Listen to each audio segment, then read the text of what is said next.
Boa noite, meu nome é Jefferson Paes da Rosa. Boa noite, o meu é Eduardo Liebig. O nosso projeto é um protótipo de motopropulsor. Bem, o objetivo do nosso projeto é desenvolver um protótipo de turbojato movido a GLP que utiliza ar comprimido como propulsão inicial. Bem, o nosso projeto, como mostra a figura direita ali, é construir esse motopropulsor, né? Ou seja, ele puxa o ar pela frente, ele comprime nas primeiras hélices ali, se mistura com o GLP ali no meio e tem a centelha que vai fazer a combustão desses gases. Assim, fazendo com que empurre as hélices de trás, e essas hélices que estão juntas, são unidas com as da frente, fazem girar todo o sistema, né? E assim esses gases queimados saem por trás ali. Bem, aqui a gente tem a lista de materiais utilizados. A gente fez um projeto bem caseiro, até porque nosso financiamento é bastante limitado, né? Então a gente utilizou aqui cubo de rola de rolamento de bicicleta, chapa de aluzinco, chapa de inox, rolete de carga de correia transportadora, isso é um material reciclado, tá? É uma peça que é para sucata. Tubos de cobre de 1/4 de polegada, barra roscada e porcas também de 1/4 de polegada.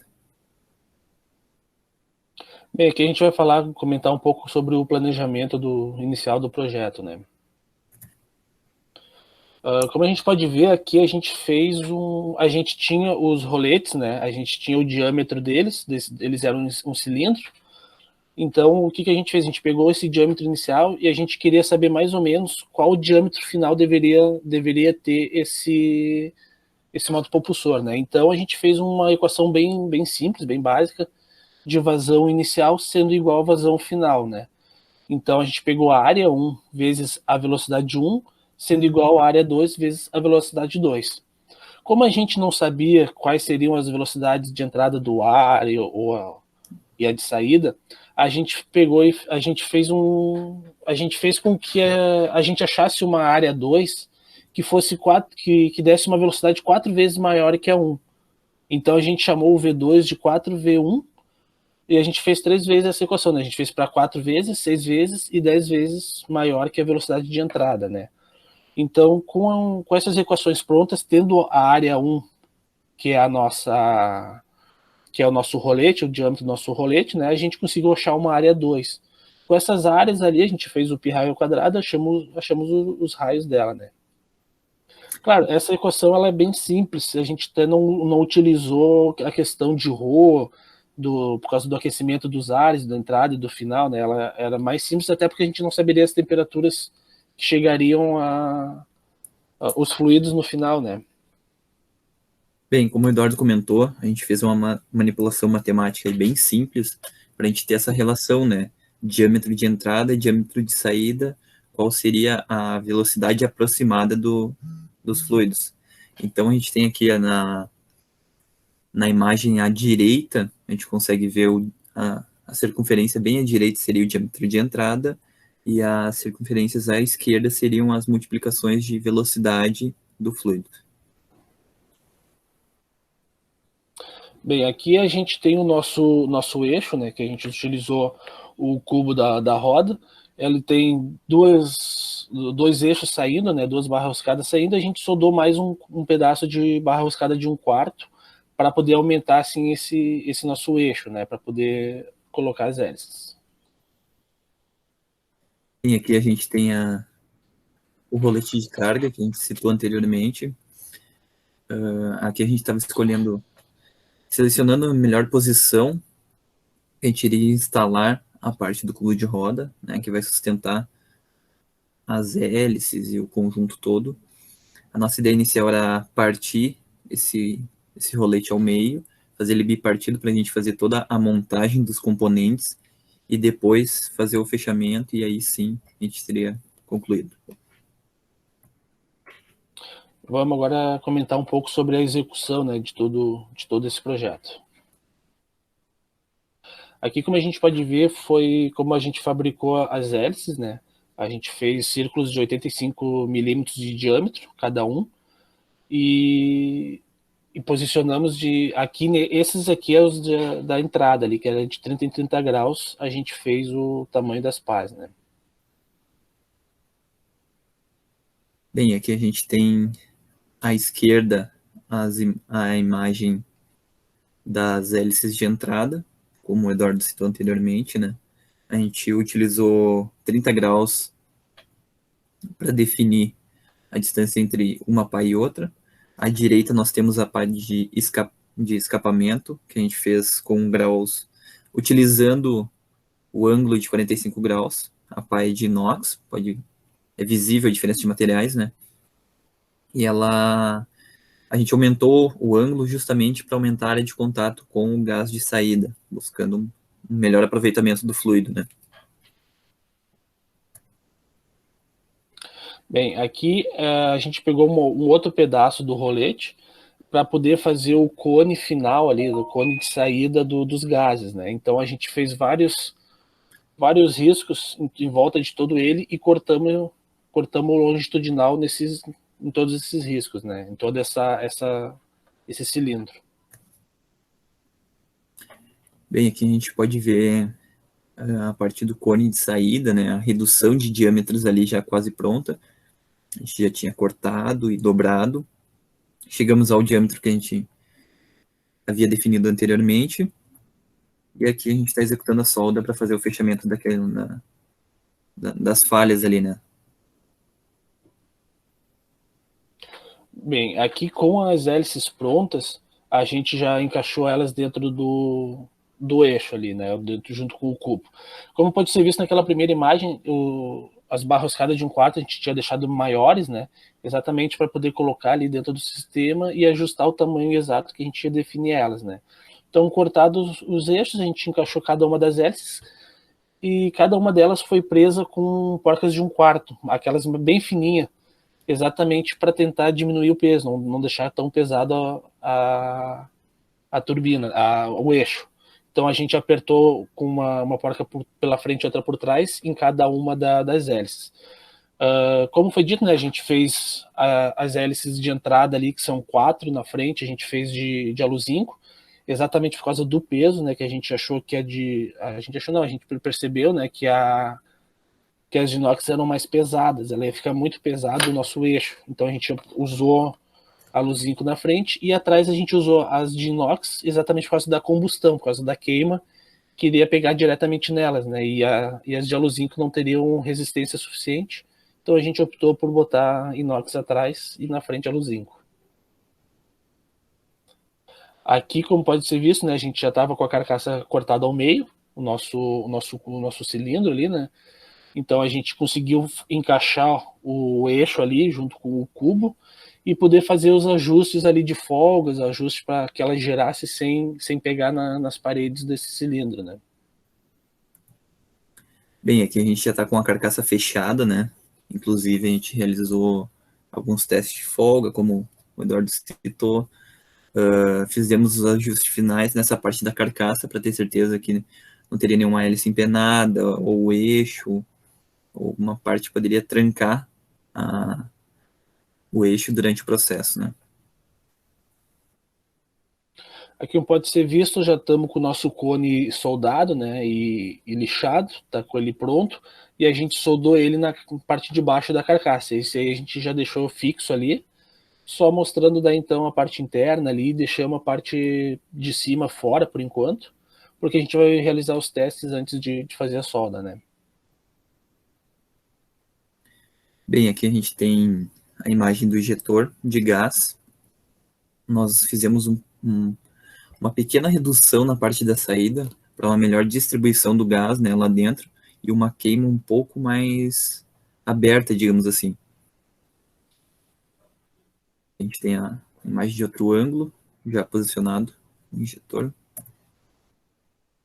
Aqui está com agora a carcaça fechada, né? A parte de cima ali, onde está o nosso injetor de gás GLP, que vai ser fixado agora e soldado a parte de trás ali do cone e as laterais serão também soldadas, né?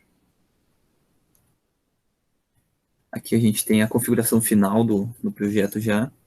A gente tem o injetor, a alimentação de gás, Na parte da frente a gente tem um injetor de ar comprimido para fazer a propulsão inicial. A carcaça já está toda selada, digamos assim. E aqui a gente vai então para o nosso primeiro teste da turbina, né? A gente pode visualizar que já no início do vídeo que esse primeiro teste foi realizado antes da gente soldar completamente a carcaça, né?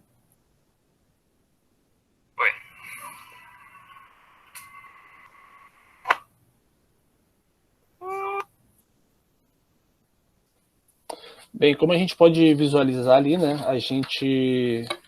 A nossa ideia ali era alimentar ele para ver se ele sozinho se geraria, né? Mas como a gente pode ver, ele obrigatoriamente precisa da ignição do ar comprimido ali na entrada, né? Exatamente. A natureza ela sempre procura o lado mais fácil, né? Então são dois diâmetros, o maior e o menor. Só o gás ali dentro, obviamente, ele vai buscar o caminho mais fácil, o diâmetro maior. Então por isso que ele saiu pela entrada da turbina, né? Vamos agora para o nosso segundo teste. Ainda com a carcaça aberta.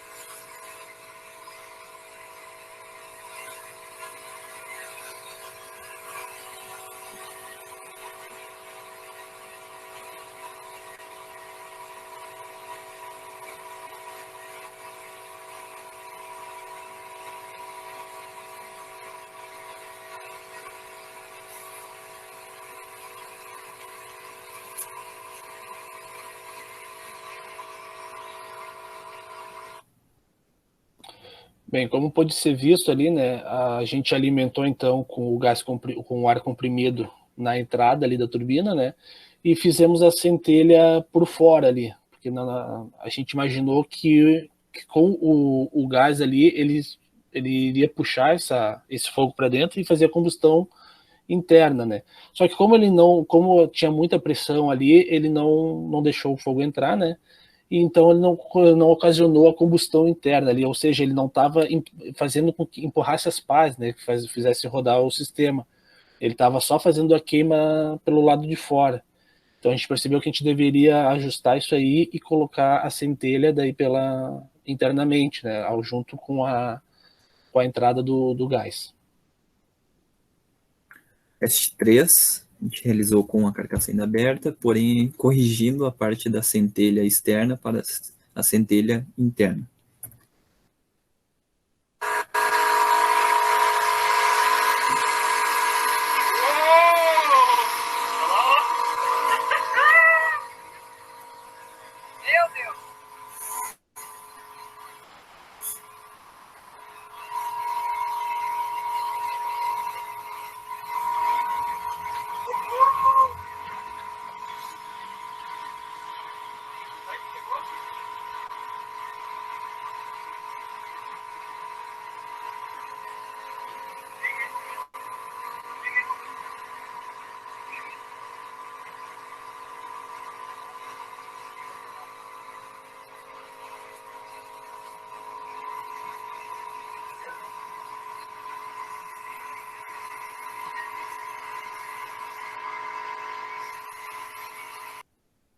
Bem, aqui o nosso objetivo inicial foi alcançado, né? Nós conseguimos realizar a centelha na parte interna do motor. A combustão ficou lá dentro, aumentou a rotação das hélices. Bem, aqui como a gente ainda não estava com ele fechado, né, soldado, a gente abriu a carcaça da parte de cima para ver como é que tinha ficado por dentro, né, o que tinha acontecido. Então a gente viu que a queima ocorreu exatamente onde a gente queria, né, a partir do final ali do cubo do eixo de cubo ali, né, e o eixo, e mostrando ali que as partes ficaram carbonizadas ali, né, da combustão.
Bem, o teste 4 foi nosso último teste. A gente realizou já com a configuração final do nosso projeto, né? A carcaça já estava soldada, já estava ali com a parte dos injetores, tudo certo. A gente tem um vídeo ainda mostrando outro ângulo.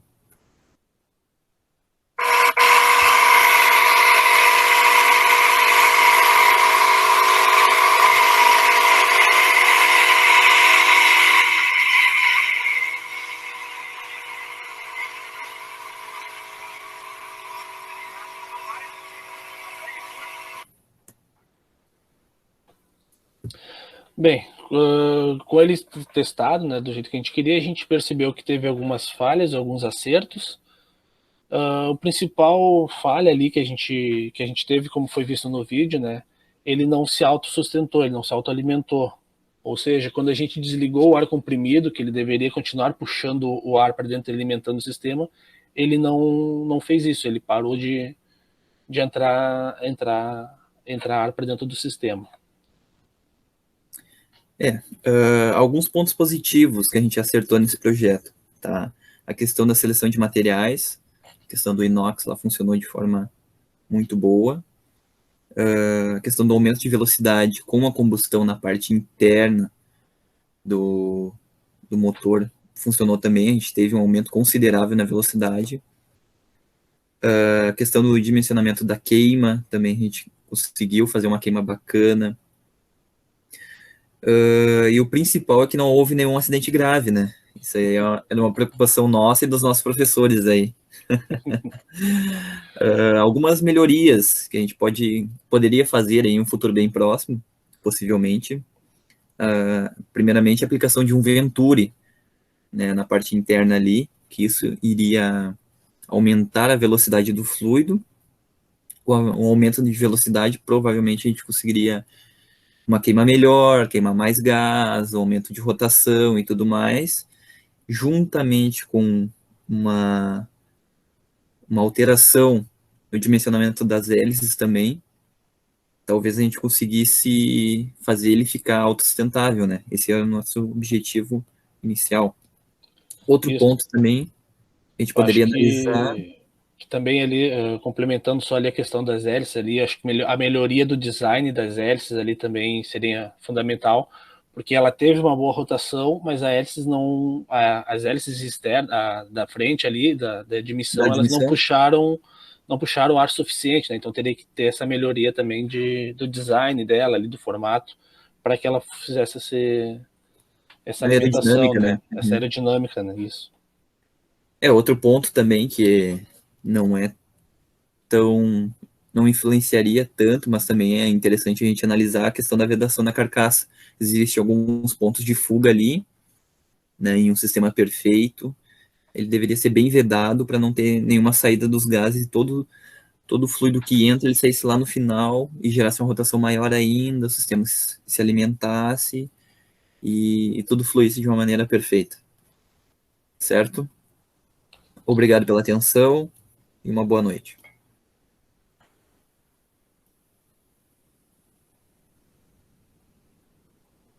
Vai encerrar a gravação?